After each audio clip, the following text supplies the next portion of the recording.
San Vicente de Zaragoza. Diácono y mártir. 304. Patrono de Portugal. 22 de enero. A la figura de Inés, apretando contra su regazo el blanco vellón de su pureza, se junta la de Vicente el Victorioso, cubierto de la dalmática sagrada, ostentando entre sus manos la palma inmarcesible. Es uno de los tres grandes diáconos que confesaron la fe. Con Lorenzo y Esteban forma un triunvirato celeste. Sus nombres, simbólicos y predestinados, corona, laurel, victoria, nos anuncian a los más valientes caballeros de Cristo. San Vicente de Zaragoza, Jerónimo J. de Espinosa, siglo XVII, colección privada. Antes de extenderse la persecución contra todos los cristianos, había aparecido un edicto dirigido contra los jefes de las iglesias.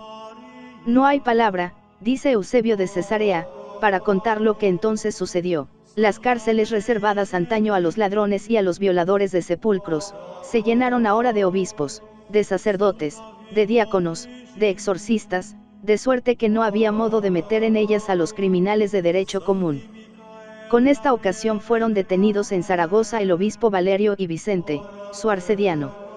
Valerio, que acababa de asistir al concilio de Ilíberis, era un hombre ilustre por su virtud y su doctrina, pero tenía poca facilidad de expresión. Vicente, al contrario, tenía una elocuencia vigorosa y persuasiva, que se unía en él a un temple de hierro, a una conducta irreprochable, a una belleza varonil y a un gesto aristocrático. Por sus venas corría la sangre de una familia consular, originaria de Huesca, y en su pecho palpitaba todo el ardor bravío de las montañas. Educado desde su adolescencia en los principios de la fe y en el amor a la ciencia eclesiástica, había crecido a la sombra del santuario, llegando a ser en plena juventud, como dice Prudencio, levita de la tribu sagrada, ministro del altar de Dios y una de las 7 blancas columnas del templo místico.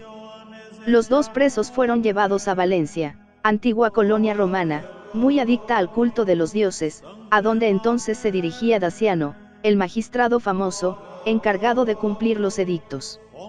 Allí se celebró el primer interrogatorio. Vicente habló con decisión intrépida, en su nombre y en el de su obispo. Irritado por su elocuencia agresiva, Daciano mandó que le aplicasen el tormento, mientras se contentaba con desterrar a su jefe. El primer grado de la tortura era el potro. Atado a él, el cuerpo del diácono era desgarrado por las uñas metálicas. De cuando en cuando el juez intimaba al mártir la abjuración. Vicente rechazaba, indignado, los ofrecimientos sin exhalar una queja. El poeta de las coronas pone en sus labios un discurso altivo, efusión sublime del estoicismo cristiano, que si no nos da sus propias palabras, es, sin duda, el reflejo de su alma. Te engañas, hombre cruel, decía la víctima, si crees afligirme al destrozar mi cuerpo. Hay alguien dentro de mí que nadie puede violar, un ser libre, sereno, exento de dolor. Lo que tú intentas destruir es una cosa deleznable, un vaso de arcilla, destinado a romperse. En vano te esforzarás por tocar lo que está dentro, lo que pisotea tus cóleras y desprecia tus amenazas, el ser invencido e invencible que se cierne sobre las tempestades y solo está sujeto a Dios. El mismo magistrado parece haberse dejado conmover por este magnífico lenguaje. Muy bien, dijo, más tranquilo, renuncio a hacerte sacrificar, pero dame, al menos, los libros sagrados que te sirven para propagar tu secta. Esta dulzura fingida obtuvo el mismo resultado que la violencia del tormento. Exasperado entonces el juez, pronunció unas palabras que nos descubren todos los horrores del procedimiento criminal de la época, que se le someta, dijo, a tortura legítima, y que pase por todos los grados del tormento. El mártir fue colocado sobre un lecho de hierro incandescente, supremo grado de la tortura, dice Prudencio, que, como antiguo magistrado, conocía bien estos matices jurídicos. Nada puede quebrantar la fortaleza de su espíritu. Quien hubiera visto en aquel momento la serenidad de su rostro, habría dicho que él era el juez y su atormentador el reo. Cansado de sangre y de lucha, Daciano mandó que lo llevasen a la cárcel. Entretanto, se acercaba una fiesta solemne para todo el imperio. Era el 20º aniversario, los vicennales, como se decía entonces, del reinado de Diocleciano.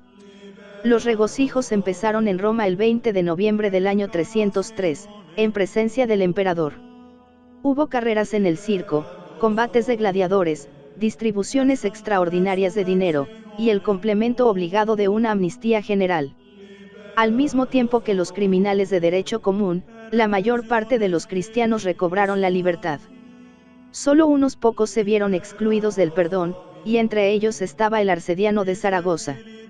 El emperador se alejaba de Roma antes de terminar el año, cansado de aquella serie interminable de festejos, procesiones, juegos y banquetes.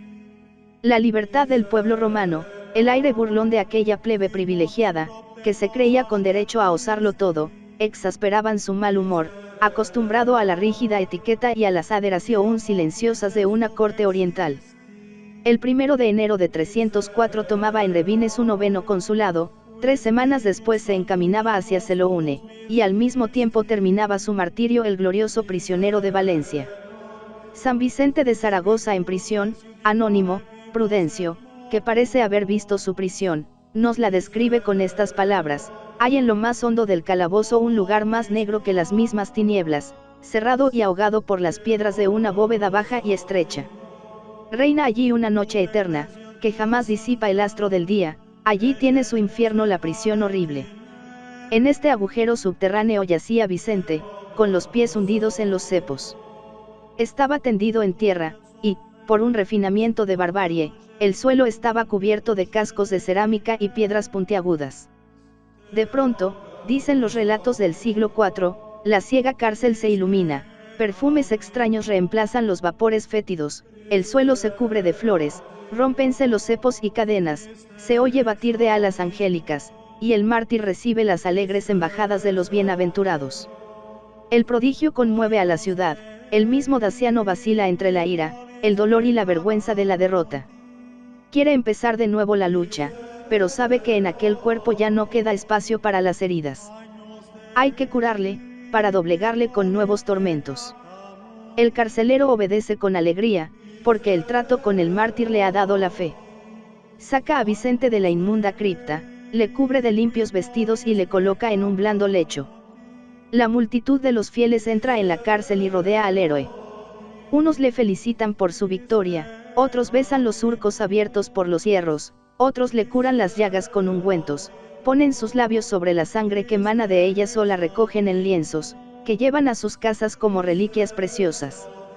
Entre estas muestras de amor, el invicto diácono fue a recibir el premio de su combate, burlando las esperanzas del perseguidor. Escucha nuestras plegarias, sé ante el trono del Padre el útil abogado de nuestras miserias. Por ti, por aquel calabozo en que se acrecentó tu gloria, por las cadenas, por las llamas, por los garfios de hierro, por el cepo que oprimió tus pies, por los cascos de vidrio que hicieron florecer tus méritos, por el pequeño lecho que nosotros, tus hijos, besamos con santo temblor, ten piedad de nuestras oraciones, a fin de que Cristo, aplacado, nos preste un oído favorable y no nos impute nuestras ofensas.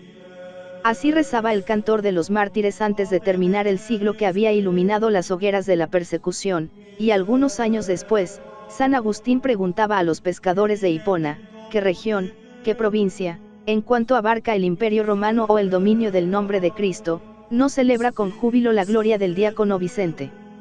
¿Quién conocería hoy el nombre de Daciano si no hubiera leído La Pasión del Mártir?